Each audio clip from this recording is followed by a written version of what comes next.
Hola, buenos días. Hoy es el Domingo de Resurrección. Es una fecha que se celebra con alegría y con flores. Y es la fecha que conmemora algo que es constitutivo del cristianismo. El milagro de la resurrección de Jesús, el mayor milagro existente en la historia de los cristianos y de la gente. Y la esperanza en la resurrección. No sé por qué dije la esperanza en la resurrección. Escribí en vez de la esperanza de la resurrección, pero bueno. En cuerpo y alma de todos nosotros que esperamos, tal vez, o a veces, o algunos, no morir después de haber muerto una vez y vivir entonces para siempre después de experimentar la muerte. Ya hice antes un monólogo sobre esto, hace 3 años, un monólogo sobre el sábado de silencio, sobre el sábado que media entre el Viernes Santo, el Viernes de la Pasión y el Domingo de Resurrección. Ese monólogo se titula, encuentro ahora, cuando lo busqué porque no me acordaba, Volver a levantarse. Y supongo que en él dije cosas que volveré a decir ahora, solo que este monólogo va a ser más largo porque a medida que pasan los años me he ido extendiendo más y más. Quiero hablar cada vez más aparentemente. Como los que resucitan en una forma distinta de los que se mueren. Es decir, el que resucita es otro distinto del que se murió y tiene un cambio, un aspecto distinto. También las segundas versiones de lo que uno dice no son iguales que las primeras. El que resucita en la historia de los evangelios es el que fue injustamente muerto, el que fue asesinado, pero también aquel que se sacrificó por todos, ¿no? Resucita por toda la humanidad y también ha muerto por toda la humanidad. Pero podemos preguntarnos, para empezar, ¿qué quiere decir resucitar? ¿Qué otros sentidos puede tener que Jesús resucite y no otros? Bueno, ya sabemos también que Dionisio resucita. Baco, ¿qué sentidos tiene la resurrección y quiénes resucitan? ¿Quiénes son los que resucitan? Y estoy aquí acercándome al micrófono porque obviamente hay una moto afuera en este momento, no hay un momento en que no haya motos.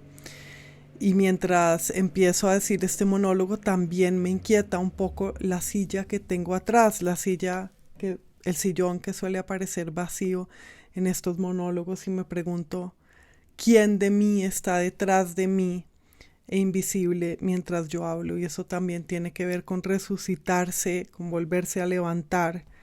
Y vamos a hablar también de estar sentados dentro de un rato. Para hablar de la resurrección tuve en cuenta los evangelios sinópticos y los evangelios apócrifos. Y los apócrifos los leí en la versión de la biblioteca personal de Borges. Están en 3 tomos, o tengo 3 tomos de ellos. Creo que son 3 tomos en total. Estos libros, con otros muchos de la biblioteca personal de Borges, me los envió una mujer que es alumna mía de mis cursos que doy de literatura y que es unos 30 años mayor que yo.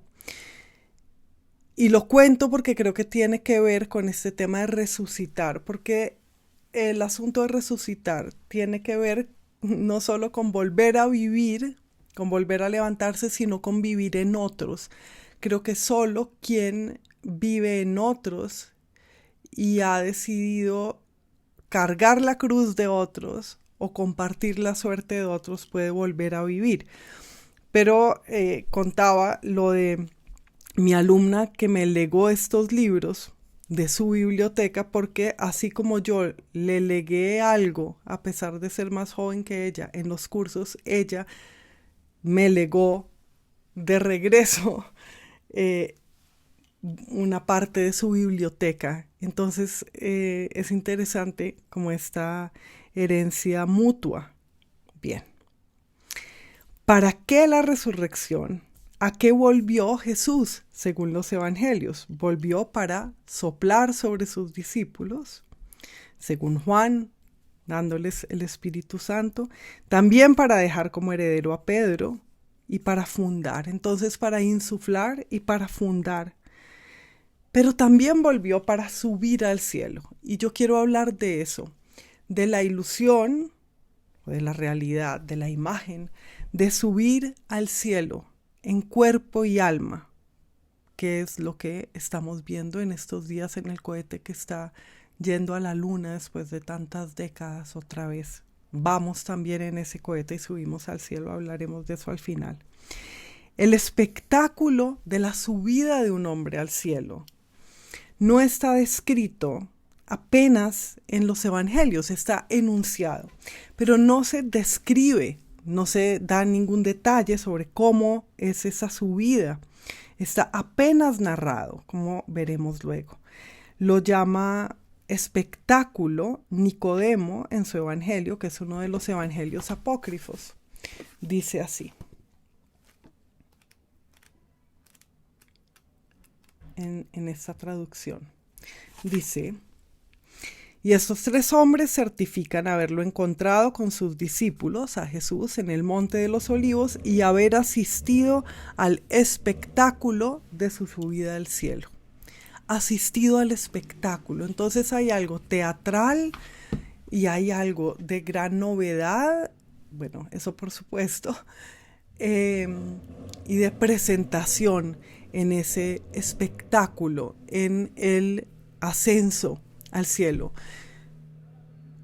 Y fíjense en cómo lo imaginan, si se ponen a imaginar eso. Es un ascenso vertical, está de pie Jesús, como lo hemos visto en algunas representaciones visuales, ascendiendo como con un impulso de sí mismo, como habiendo perdido también la obediencia a la ley de la gravedad, a la ley de la atracción también.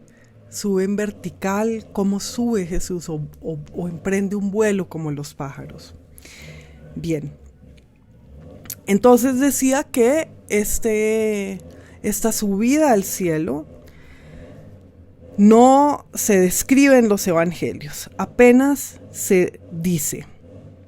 Y por cierto, la gente está diciendo últimamente narrar para tanto narrar algo como describirlo, ¿no? Y describir no es narrar. Narrar es decir las cosas en el tiempo y decir cómo el tiempo pasa a través de las cosas, es contar una historia. Y me parece interesante la descripción, porque la narrativa, la diferenciación, me estoy volviendo loca con ese motor de un carro que o una moto que arranca y no arranca. Y eso que estoy grabando esto muy tarde en la noche, aunque dije buenos días, y no sé qué sea lo que pasa, pero no voy a volver a comenzar este monólogo porque ya he dicho muchas cosas, y lo que pasa cuando lo vuelvo a empezar es que ya no sé qué dije o qué no dije y queda mal. Entonces voy a seguir y voy a acercarme más al micrófono, y justamente lo que estaba diciendo es que narrar es contar una historia, contar las cosas en el tiempo y cómo el tiempo pasa a través de las cosas, a través de los distintos materiales de la existencia. En cambio, describir o contemplar o ensayar sobre las cosas es de cierta forma decir las cosas por fuera del tiempo. Todo esto para decir que no digan narrar en vez de decir. Narrar no es sinónimo de decir. Narrar es narrar y decir puede ser describir y no narrar. Bien. ¿Qué es lo que está sonando? Bien. Ya haremos algún monólogo sobre la narrativa y la no narrativa y sobre esa confusión y sobre ese mandato de llamarlo a todo contar una historia. Todo es storytelling y eso es de los gringos también. Todo es contar historias. Pero en fin, esto sí es una historia. Lo que estaba diciendo era que poco narraban, poco describían los evangelios la subida al cielo y apenas la enunciaban.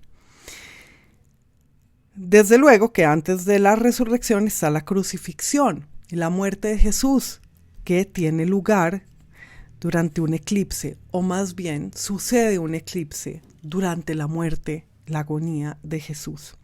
Eso significa que anochece en medio del día, es decir, que el tiempo mismo, que es la alternancia entre el día y la noche, se quiebra.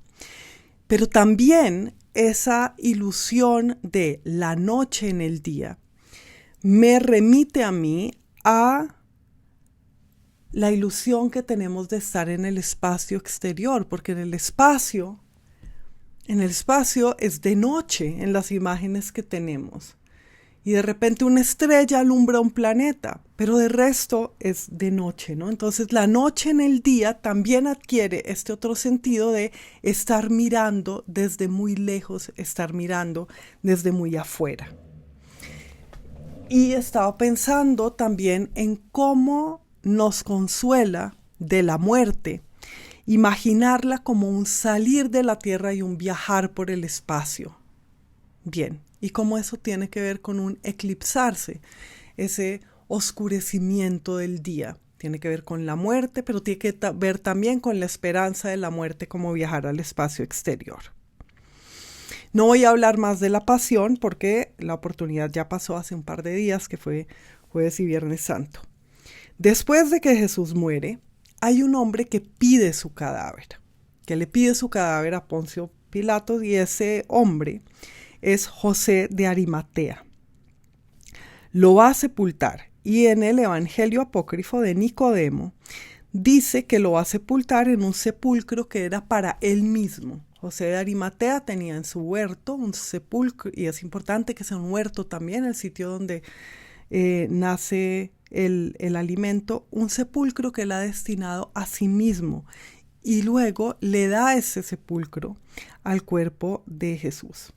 Ese sepulcro está en Jerusalén, y yo fui a Jerusalén hace un tiempo, y en la iglesia del Santo Sepulcro, que está supuestamente pues donde estaba el sepulcro de Jesús, allí en la colina de Jerusalén, toda la iglesia está repartida entre los distintos católicos, está dividida, y distintas iglesias pues administran esa iglesia del Santo Sepulcro. Esto es interesante.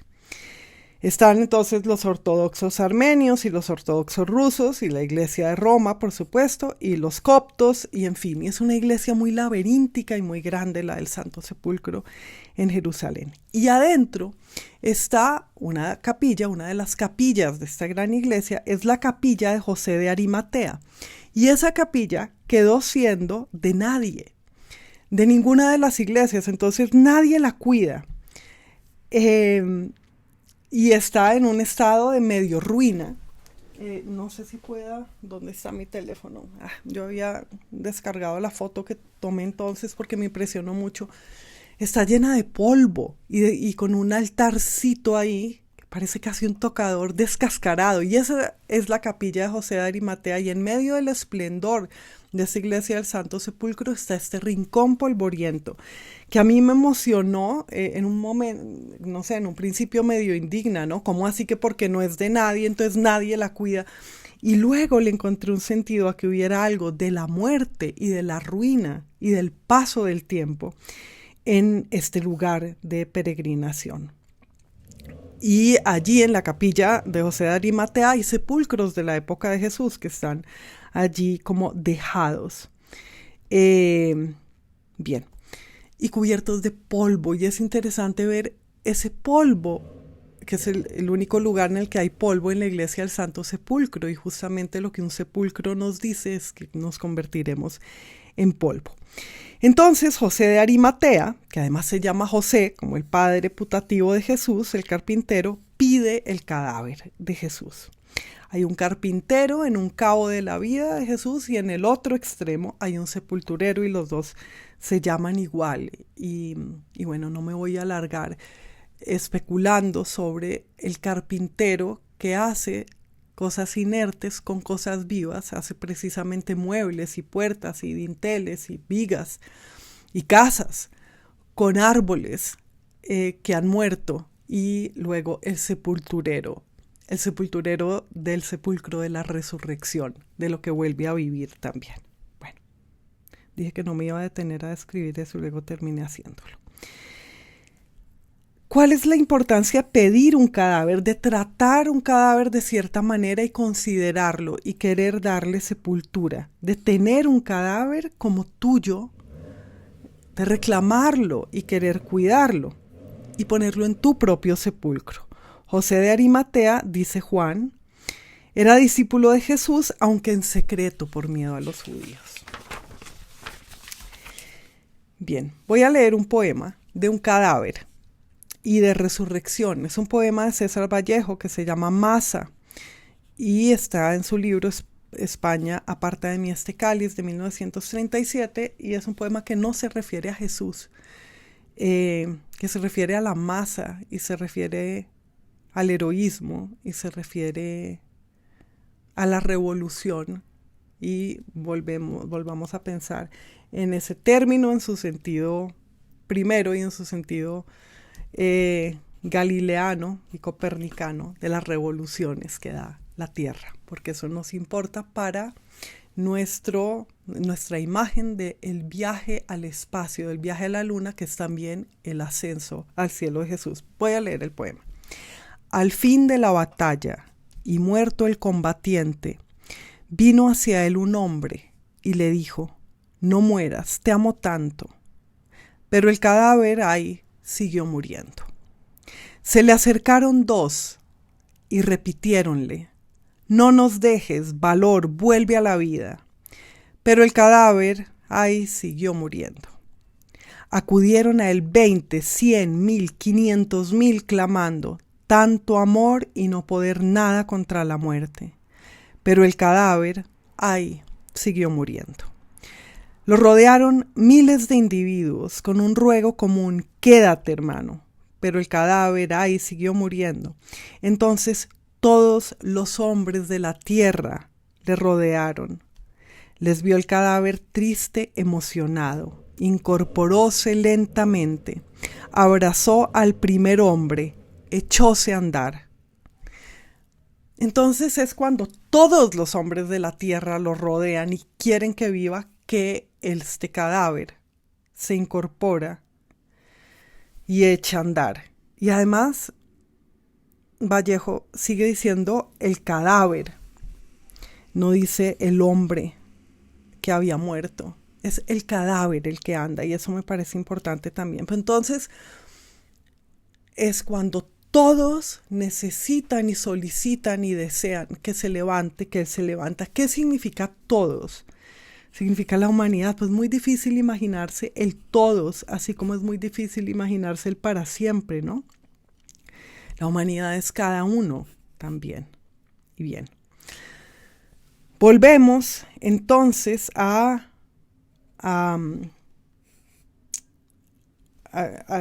los hombres que fueron a sepultar a Jesús. Y está Nicodemo. Nicodemo, se dice en Juan 19, ayuda al entierro con una mezcla de mirra y aloe de unas 100 libras. ¿Y quién era Nicodemo? A Nicodemo lo hemos conocido antes en el Evangelio de Juan, en Juan 3, y lo voy a leer. Voy a leer cuando conocemos a Nicodemo.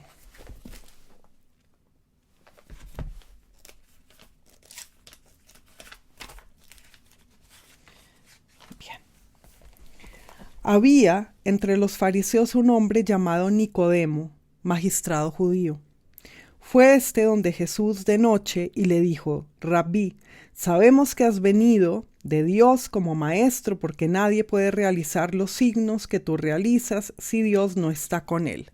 Jesús le respondió: en verdad, te digo que el que no nazca de nuevo no puede ver el reino de Dios. Nicodemo le preguntó: ¿cómo puede uno nacer siendo ya viejo? ¿Puede acaso entrar otra vez en el seno de su madre y nacer? Y Jesús respondió: en verdad te digo que el que no nazca de agua y de espíritu no puede entrar en el reino de Dios. Lo nacido de la carne es carne, lo nacido del espíritu es espíritu. No te asombres de que te haya dicho que tenéis que nacer de nuevo. El viento sopla donde quiere y oyes su rumor, pero no sabes de dónde viene ni a dónde va. Así es todo lo que nace del Espíritu. Y luego sigue diciendo Jesús, pues que hay que creer en Jesús para volver a nacer. Pero me interesa esto de lo que nace del Espíritu, vive, y hay que nacer otra vez y nacer no de la carne, sino del Espíritu. Pero además ese Espíritu es lo que no sabes de dónde viene ni a dónde va. Entonces, en la posibilidad de volver a nacer siendo viejos, de tener otra vida siendo viejos, está esta aceptación del viento que no se sabe dónde viene ni a dónde va. Y esa palabra, el espíritu, que es el viento también y no se sabe de dónde viene ni a dónde va. Bien. Entonces Nicodemo es el que ha recibido la enseñanza sobre volver a nacer. Y aquí está en la muerte de Jesús, en la víspera de la resurrección, dando esta mezcla de mirra y aloe, esta mezcla aromática, que también el aroma está en el aire y lo trae el viento, ¿no? Y es distinto volver a nacer que resucitar. El que abre los ojos a la luz, al día y al tiempo es distinto del que abre los ojos en el sepulcro y abre los ojos en lo oscuro. Pues el que abre los ojos en el sepulcro está transformado también. ¿En qué está transformado? En muerto, desde luego, y se ve distinto. Y este volver a nacer también tiene que ver, el volver a nacer de Nicodemo, que es distinto, digo, de la resurrección, tiene que ver con cambiar de edades, con entrar a otra edad, porque él pregunta cómo se puede volver a nacer siendo viejo. Significa también llegar a cierta edad en la que se puede volver a nacer. Bien, este pasaje de Nicodemo impresionaba mucho al escritor Fernando González. Se preguntaba por su significado. Pero volvamos a José de Arimatea. Son José de Arimatea y Nicodemo los dos personajes de los evangelios que me están interesando en relación con la resurrección esta vez. Bien. Hay uno de los evangelios apócrifos, es el evangelio de Nicodemo. Y en el evangelio de Nicodemo es donde se dice, creo que se dice, pues se puede decir en otra parte también. Yo no tengo todos los evangelios presentes todo el tiempo, pero es allí donde he repasado que la tumba era del mismo José. Y entonces pensemos para el mismo José, en cómo José de Arimatea destina a Jesús la tumba que era para él. ¿Qué significa poner a otro en tu tumba? Nosotros decimos con frecuencia poner a otro en tu lugar, ¿no? O ponerse en el lugar del otro, pero yo creo que es más interesante poner al otro dentro de ti y experimentar al otro como tú mismo, como tu posibilidad de ser múltiple, en fin.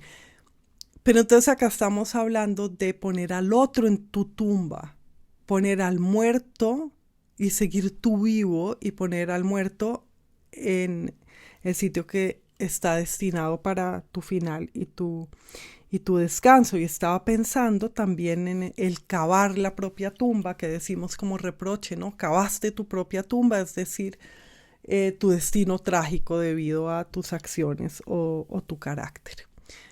Pero fíjense cómo cavar la propia tumba puede ser también estar cavando la tumba de la que Jesús resucitará. A eso iba. Tasiano, que es otro de los evangelistas apócrifos, añade pues que esa tumba estaba en un huerto. La resurrección tiene que ver con estar no en la propia tumba también, sino en la tumba que otro ha cavado para él. Y tiene que ver con aceptar la suerte del otro, no solo la propia, su destino, con el cambiar de camino de repente, de cierto modo. Antes, en estos evangelios apócrifos también, 2:8-7, un momento, en el evangelio de Nicodemo, se ha dicho que Nicodemo que José de Arimatea había dicho: comparta yo la suerte, la misma suerte que él. O sea, él aceptó tener la misma suerte que Jesús. O sea, que lo condenaran si a Jesús lo condenaban. Entonces vean esto, de dar el propio sepulcro para el otro y de haber aceptado la suerte del otro.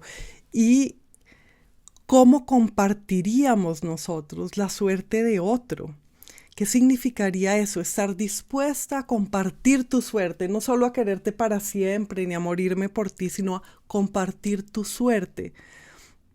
Como en el amor estamos o no estamos realmente, nunca. Pues yo no, nunca creo que he estado dispuesto a compartir la suerte del otro sin saber ni siquiera cuál va a ser esa suerte, ¿no? O de pronto sí he estado dispuesta, bueno, no sé. Pero ahora que están usando compartir para todo, te comparto esta opinión, te comparto, piensen en ese compartir la suerte, que la suerte sea de los dos y esté partida entre los dos, bien. Y esté también y no se pueda dividir entre tú y yo una misma suerte. En el Evangelio apócrifo de Nicodemo encierran a José de Arimatea, que en eso entonces se cumple que comparte la suerte de Jesús, en un calabozo, después de que pide el cadáver de Jesús y lo sepulta, etc., en un calabozo que es como una tumba. Se aclara en el Evangelio que no entraba la luz del sol. Y el sábado de silencio, que llamo yo el sábado, que está entre el viernes y el domingo de resurrección, no lo encuentran ahí en el calabozo, aunque la puerta está cerrada, o sea, ha desaparecido el calabozo. Entonces, antes del domingo de resurrección, que Jesús se levanta de su tumba y no lo encuentran en la tumba cerrada, sucede que José de Arimatea, el que ha decidido compartir su suerte y el que le ha dado el sepulcro que ha hecho para sí mismo, también desaparece su prisión. Esto además nos hace imaginar, tender una analogía entre la prisión y el sepulcro, como si el sepulcro fuera una prisión de la que nos podemos liberar, así como nos podemos liberar de la cárcel, porque no se supone que la cárcel sea algo permanente. Y al mismo tiempo nos hace pensar en la relación entre resurrección y libertad, como que resucitar del sepulcro, pasar a lo otro que haya después del sepulcro, que no es seguir en el sepulcro, ni es tampoco aparecerse el camino de Maús y estar muerto, vivo, estar resucitado, sino subir al cielo, es la libertad. O sea, la resurrección, que es en última subir al cielo, porque la muerte no es subir al cielo, sino la resurrección, es el resucitado el que sube, es liberarse también y es salir de la prisión. Se me puso a sonar en la cabeza la canción de salsa de Ismael Rivera de Cuando yo saldré de esta prisión. Es buenísima, óiganla después de oír este monólogo, porque tiene que ver, ya las tumbas son crucifixión. ¿Cómo es crucifixión? Monotonía. Ya las tumbas son crucifixión, monotonía. Bueno, en fin, he debido preparar la letra de las tumbas, la canción, para también incorporarla a este monólogo, pero luego lo hacen ustedes. Luego los judíos proponen un intercambio. Les dicen a los discípulos, devuélvanos a Jesús, después cuando Jesús ha desaparecido del sepulcro, y les devolveremos a José de Arimatea preso. Pero José ha desaparecido de la prisión. Y luego José es encontrado. Se ha liberado de la cárcel, lo han liberado milagrosamente de la cárcel, como otro resucitado, y está en otro sitio y cuenta su historia. Voy a leer esa historia porque es muy interesante. Bien.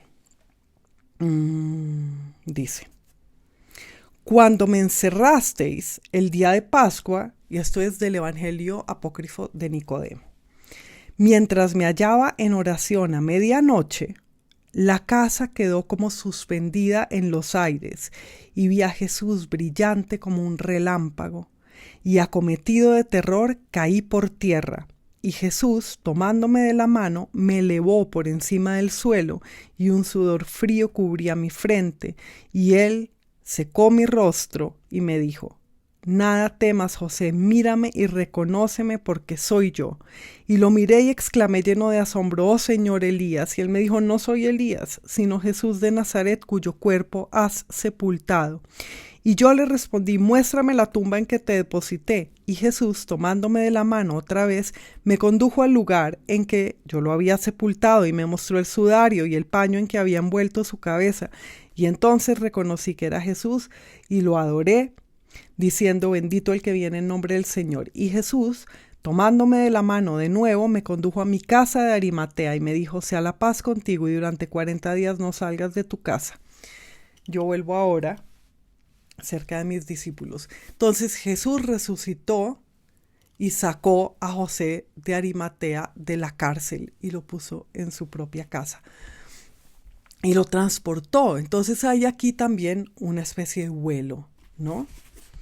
En esa historia que cuenta José de Arimatea cuando finalmente lo encuentran. Nuevamente tengan presente lo que hemos hablado de subir al cielo y ver la tierra desde el cielo, como una ilusión que tenemos de nuestra propia muerte, como una ilusión que tenemos del futuro de la humanidad, y cómo esa ilusión no es distinta de la ilusión de ganar perspectiva, de ver todo pequeño, de no estar adentro de nuestros propios problemas, de no estar cargando nuestra cruz tan pesadamente, porque es también la ilusión de la suspensión o la derogación de la ley de gravedad. Entonces, si estamos afuera de la Tierra, no está pesando nuestra cruz tampoco. No solamente vemos a la Tierra chiquita y tenemos perspectiva y nos damos cuenta de que nuestros problemas no importan. Es para decirles qué conlleva la ilusión de estar afuera de la atmósfera. Bien. Jesús, cuando resucita, no solamente resucita a él, sino que saca de su sepulcro a muchos muertos. Entre ellos están los hijos de Simeón, que están silenciosos y luego están mudos y se ponen a escribir lo que pasó, cómo lo resucitaron, etcétera, cada uno por su lado, y luego se da el milagro que los dos escriben exactamente lo mismo, que es como el milagro de la Septuaginta. Y varios son resucitados al tiempo que con Jesús, y esto también me llama la atención porque es la generosidad de Jesús. Su muerte y su resurrección significa vida para los otros, ¿bien? Y estos muertos se dice en este mismo evangelio de Nicodemo, creo que es en el mismo evangelio de Nicodemo, ¿sí? Sí. Fueron arrebatados por nubes y conducidos más allá del Jordán y no han sido vistos por nadie. Vean esta imagen de arrebatados por nubes, esta imagen de alzarse y volar. Como saben, entonces los judíos quisieron sobornar a unos soldados para que dijeran que los discípulos de Jesús se habían robado el cadáver, no que había resucitado. Pero antes de que esto suceda, ya han hecho vigilar el sepulcro por miedo de que roben el cadáver. Entonces hay una relación entre robarse el cuerpo y que el cuerpo resucite. Y yo creo que no es solo una oposición. Yo creo que en el robo, en el acto de ser raptado, arrebatado por nubes como los otros resucitados, en el cambio de manos, en el cambio de propietario, en el cambio de lugar y de cuerpo, que conlleva un robo, hay también una resurrección. Lo robado de alguna manera resucita. El sepulcro vacío, por otra parte, por sí mismo, el sepulcro vacío que encuentran hoy, domingo de resurrección, no significa resurrección. Significa que se pueden haber robado el cadáver. Jesús tiene que aparecer en otra parte, presentarse, saludar a las mujeres, como hará, juntarse a los apóstoles por el camino de Maús, aparecérseles cuando ellos están pescando, para que esté resucitado. O sea, tiene que estar por ahí para que esté resucitado. Y esas apariciones las hará distinto. Ya vimos cómo José de Arimatea le dijo Elías, y él dijo, no soy Elías, soy Jesús de Nazaret. A mí me parece importante hacer hincapié en eso, de que el resucitado está con otra forma. y no es reconocible inmediatamente. Tiene que pasar algo para que lo reconozcan. Y ese algo, pues, es la fe también. Juan cuenta cómo María Magdalena no lo reconoció cuando fueron al sepulcro, etc. Y él estaba ahí y él le dijo: mujer, ¿por qué lloras? ¿A quién buscas? Y ella al comienzo no supo quién era él, pero él dijo su nombre, María. Y entonces ella le responde, Rabboni, que es maestro mío. Y a mí me llama la atención que en las traducciones de los evangelios, pues las traducciones del griego, y en el griego dejen en hebreo esa palabra, la importancia de ese Rabboni, que significa maestro, maestro mío, como si fuera un nombre propio, como si el nombre de él ya no fuera Jesús, sino maestro, que es un nombre común, no un nombre propio, como si su nombre de resucitado fuera maestro. Y es el nombre que le da María Magdalena cuando se oye llamada por él, cuando él le dice María. Y entonces ese intercambio de nombres es el reconocimiento.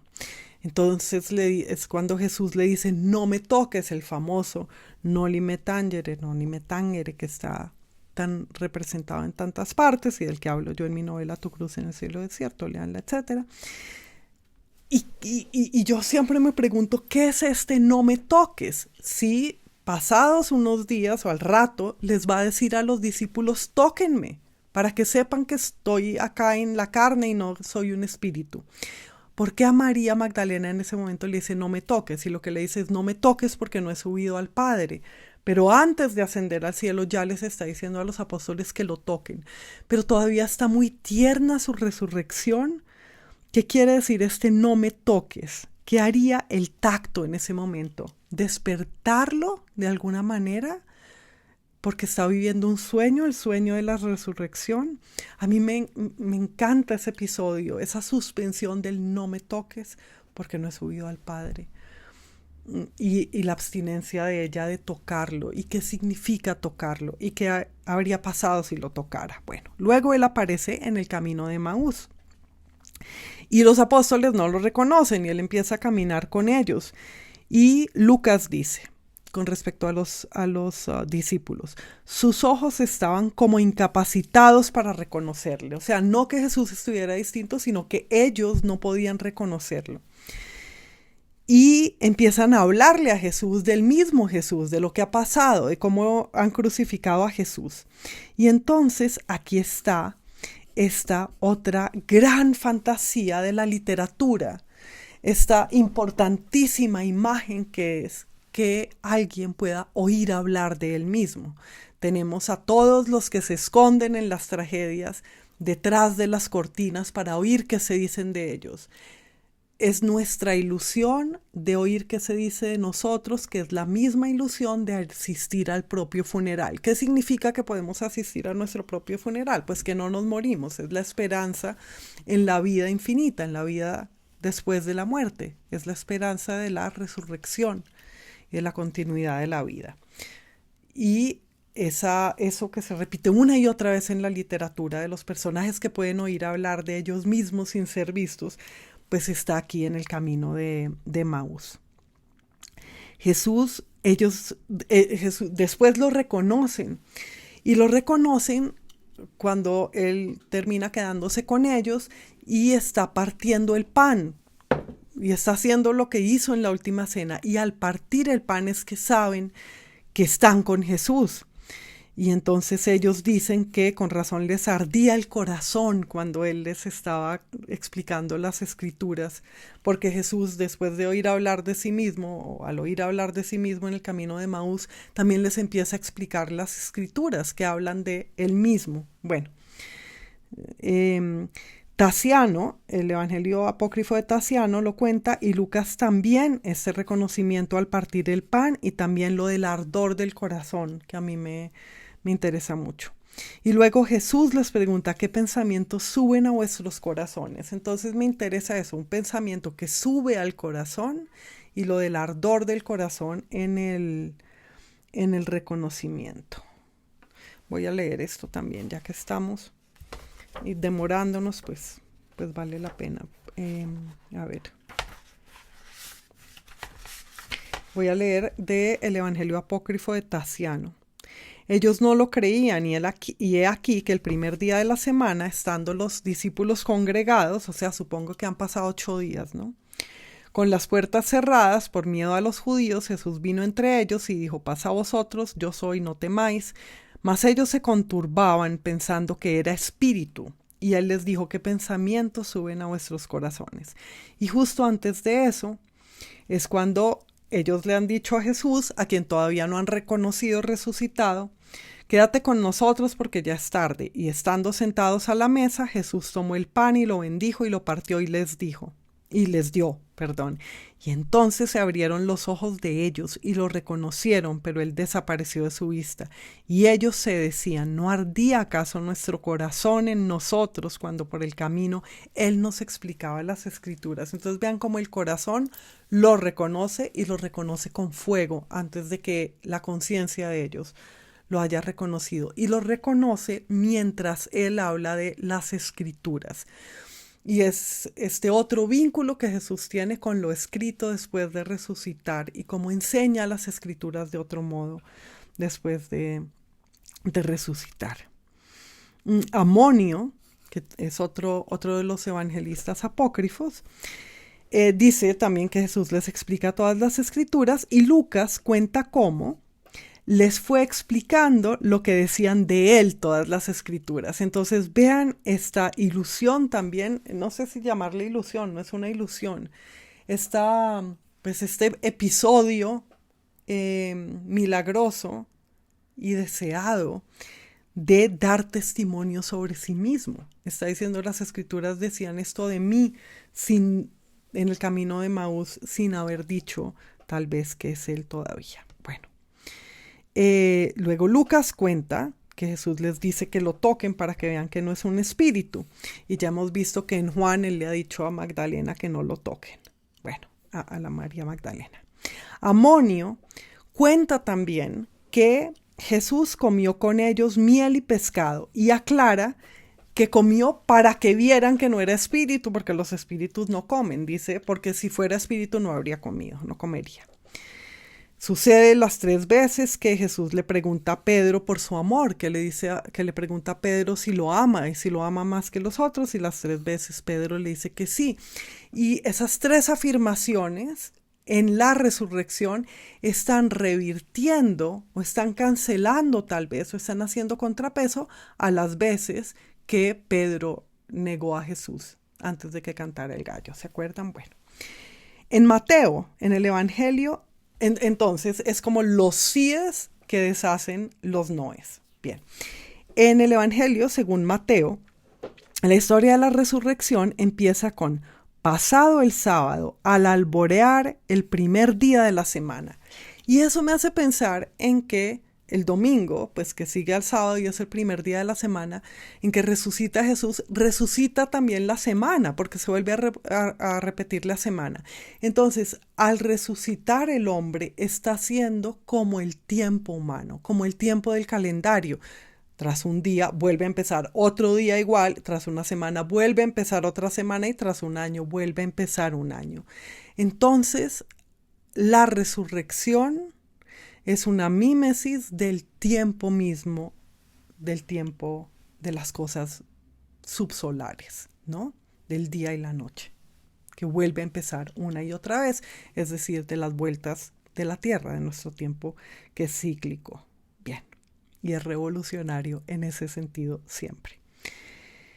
O sea, que Jesús resucita al comienzo de otro retorno. Cuando el tiempo mismo resucita en el primer día de la semana. Resucitar es hacer como el tiempo. Escribo acá. Bien. El ángel, en la resurrección, hace rodar la piedra del sepulcro, el ángel que se aparece cuando ya Jesús ha desaparecido del sepulcro, y se sienta encima de la piedra. Y ya vamos a ver por qué es importante este sentarse. Vean a este ángel que se sienta encima de la piedra. Y esto lo cuenta, ¿qué evangelio es el que estoy leyendo ahora con esto? En Mateo. En Marcos además aclara que el ángel se sienta al lado derecho de la piedra. ¿Y a dónde voy? A que toda esta historia de la resurrección termina en que Jesús sube al cielo y se sienta a la derecha del Padre. O sea, en el cielo hay un sentarse. Imaginen que en el cielo, claro, hay un trono es una silla, pero luego vamos a ir a eso y a decirlo de una mejor manera. Juan es el que más extensamente cuenta la resurrección. Ya conté lo de la aparición a María Magdalena y el no me toques, etc. Cuenta incluso algo que a mí me fascina, de lo que también hablo en el libro de Tu cruz en el cielo desierto, y es que el sudario que había encuentra Pedro y el otro discípulo, las sábanas con que han cubierto a Jesús, pues ahí en el sepulcro de cualquier manera, pero el sudario que había cubierto la cabeza está plegado en un lugar aparte, y eso a mí siempre me emociona, porque es como que Jesús resucitó y dobló especialmente lo que le había cubierto la cara y la cabeza, aparte. Bien. Luego Juan cuenta cómo Jesús, después de que ya lo reconocen, etcétera, sopla sobre los discípulos, ya dije eso, y les dice: reciban el Espíritu Santo. Y después Jesús se les aparece, a los discípulos se les aparece 3 veces, ¿no? Y la última es, si es la última, bueno, no sé. Ya estoy confundida y cansada y llevo hablando 1000 años, y de tantos evangelios y versiones. Cada evangelio también es una resurrección del otro, ¿no? Y por cierto, ya dejó de sonar el motor de allá afuera y estaba pensando en ese motor que hacía rum y no arrancaba y en esas revoluciones del motor. Trato de incorporar todo lo que pasa accidentalmente al mismo discurso. Y de que me ayude a entender también algo, ese motor que se revolucionaba y no terminaba ni de arrancar y ahora ya se silenció y no subía al cielo. Bueno, ¿en qué iba? En que esta otra vez que se les aparece resucitado a los discípulos, se les aparece cuando ellos están pescando, ¿no? Y entonces les dice que echen las redes y ellos las van a recoger y las redes pesan muchísimo. Y entonces, y eso lo cuentan varios evangelios, y eso habla de lo abundante, ¿no? De lo que da más y más de sí. Y quiero leer algo que habla ya no de lo abundante, sino de lo infinito de una vida humana, y es el final del Evangelio según San Juan.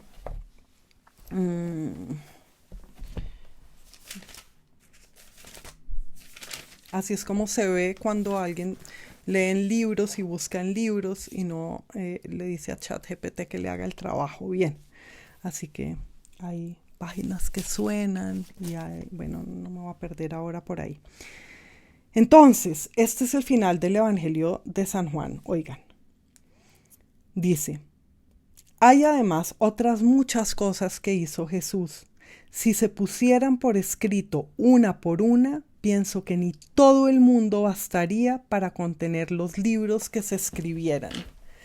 Y esto lo dice sobre la vida de Jesús y puede decirse sobre la vida de cualquier ser humano. Si vamos a contar todo lo que hace uno en toda su vida, aunque no sea tan interesante, ni tan benéfico, ni tan milagroso como lo que hizo Jesús, ni tan sabio, igual no cabrían en todos los libros que se pudieran escribir. Me interesa mucho que la historia de la resurrección y con ella todo el Evangelio de Juan termine con este testimonio sobre la infinitud de la vida humana.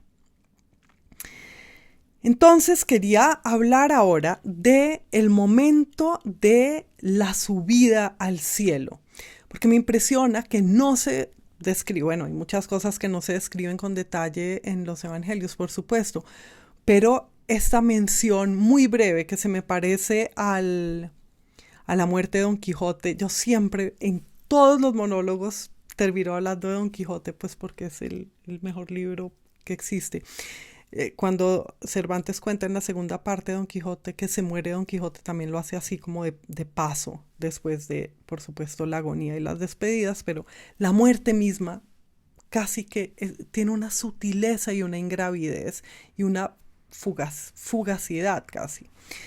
Y En este caso, después de la pasión que tiene tantos pasos, la subida al cielo solo se dice subió al cielo. Juan dice, perdón. Marcos dice, fue elevado al cielo y se sentó a la diestra de Dios. Lucas dice, se separó de ellos, de los discípulos, y fue llevado al cielo. Tasiano dice, y bendiciéndolos, subió al cielo y se sentó a la derecha de Dios. Amonio dice, he aquí que cuando el Señor los hubo adoctrinado, subía al cielo, y fue en él recibido y se sentó a la diestra de Dios, y da la idea como de que estaba hablando, y el hablar se convirtió en un subir, ¿no? Ninguno, lo repito, dice cómo. Pero me interesa esta transición entre hablar y subirse y sentarse. O sea, sube y se sienta a la diestra de Dios. ¿Hasta dónde sube? ¿Dónde está Dios? Que es mi punto, en el cielo. ¿Cuánto hay que subir en el cielo? ¿Cuál es el cielo del cielo? ¿Cuál es el cielo del cielo del cielo? Además, ¿cómo nos imaginamos el sentarse a la diestra de Dios? Nos imaginamos unos asientos en el cielo y en ese, o sentados que en una nube, pues no sé. En todo caso, cuando uno está sentado, que está así, formando dos ángulos de 90 grados, está en un escalón, en un escaño, todo asiento, y para eso nos sirve nuestro asiento de Elías allí, del profeta Elías, o del invitado invisible, de José de Arimatea desaparecido de la prisión, o Jesús desaparecido del sepulcro, o yo misma detrás de mí misma, en fin. Una silla es un escalón, es un escaño. Y entonces en el cielo hay un asiento, hay un peldaño que es un escalón. El cielo es un escalón para subir al cielo. El cielo no se acaba nunca. El cielo es un cielo sin fondo. El cielo no tiene fondo. Con esta Semana Santa coincidió nuestro nuevo viaje a la luna, que marca una nueva fase de nuestra relación con el espacio, con los otros cuerpos celestes y con la luna. He oído que se trata de que estemos más presentes en el cielo y empecemos a ir más al espacio y a estar más frecuentemente allí. Quienes van en el cohete van allí como sentados en el trono, como a la derecha de Dios, ojalá. Y se ha dicho mucho que este ir a la luna es un volver a la luna. Y encuentro interesante la relación entre ese regreso a la luna y el regreso de un cadáver, de un muerto, y la resurrección. Para la luna, nosotros que fuimos hace tantas décadas, estuvimos muertos y ahora estamos resucitando, como resucitando en la luna. Y eso me hace imaginar la muerte y nuestro viaje después de la muerte como un ir de planeta en planeta.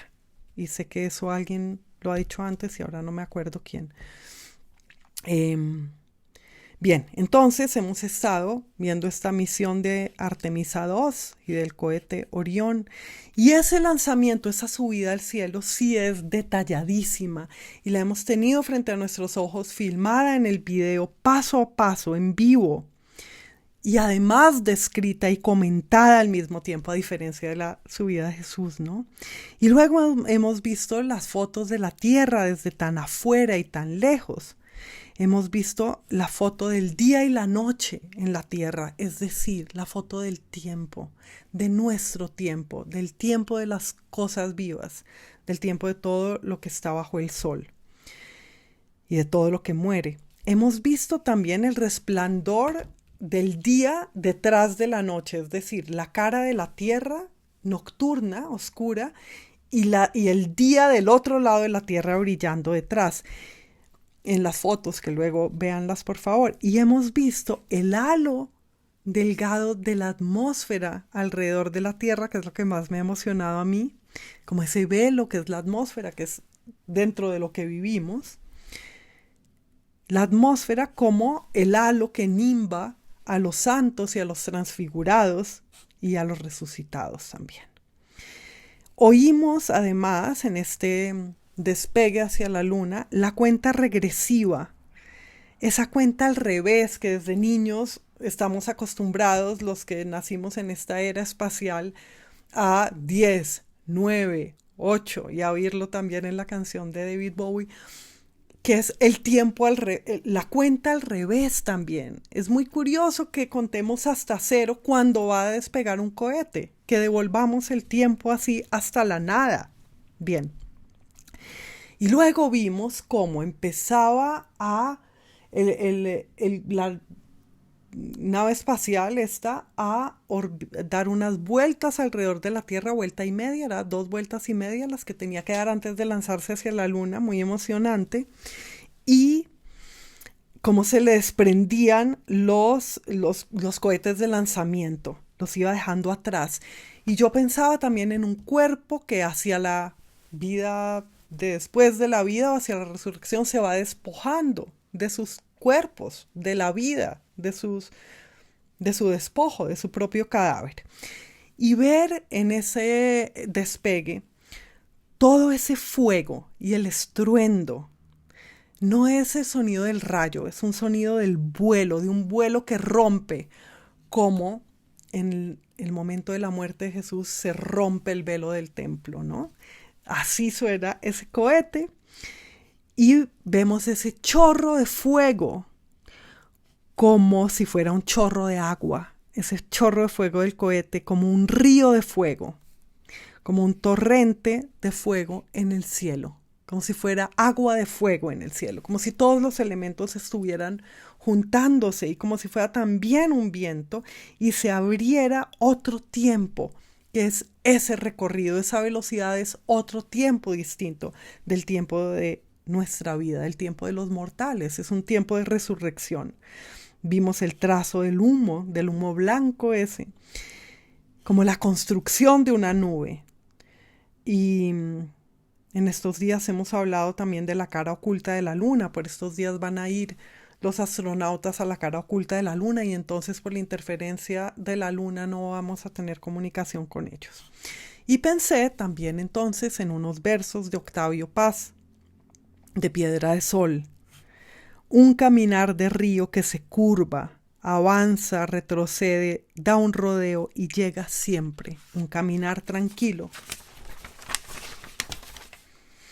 De estrella o primavera, sin premura, agua que con los párpados cerrados mana toda la noche profecías, unánime presencia en oleaje, ola tras ola hasta cubrirlo todo, verde soberanía sin ocaso, como el deslumbramiento de las alas cuando se abren en mitad del cielo. Este otro ascenso, esta otra presencia arriba del cielo. Y luego otros versos de Piedra de Sol, una presencia como un canto súbito, como el viento cantando en el incendio, una mirada que sostiene en vilo al mundo, con sus mares y sus montes, cuerpo de luz filtrado por un ágata, etc. Vean eso que sostiene al mundo con sus mares y sus montes. Y bueno, lean los evangelios porque no es que sean interesantes solamente para quien es cristiano y profesa una religión y cumple unos ritos, es porque es una historia muy fascinante y ya ven de qué habla, de qué cosas habla. Y espero que entiendan esta lectura simultánea de nuestro regreso a la luna y de la resurrección de Jesús, que fueron coincidentes en la Semana Santa de este año, como una lectura que no es que sea religiosa ni que sea antirreligiosa. Estoy leyendo literariamente ambas cosas. Entonces, mi punto principal es ¿dónde está el cielo? ¿Y cómo es que queremos siempre subir al cielo? Hay un cielo del cielo, desde luego, y un cielo del cielo del cielo, y de eso se trata el cielo, de que no termina. Inversamente, también el techo puede ser el cielo. Y entonces pienso en los 7 cielos representados por el Islam y representados en la arquitectura islámica. Y representados en la Alhambra, en el artesonado del Salón de Comares y en la cúpula de la Sala de las 2 Hermanas. Estando en la tierra y solamente con mirar hacia arriba, también se puede subir al cielo. si la representación artística es lo suficientemente elevadora, como pasa en la Alhambra y en la arquitectura islámica. Ya ven cómo pasamos del cristianismo al islam incluso. Bueno, ya está. Feliz Pascua.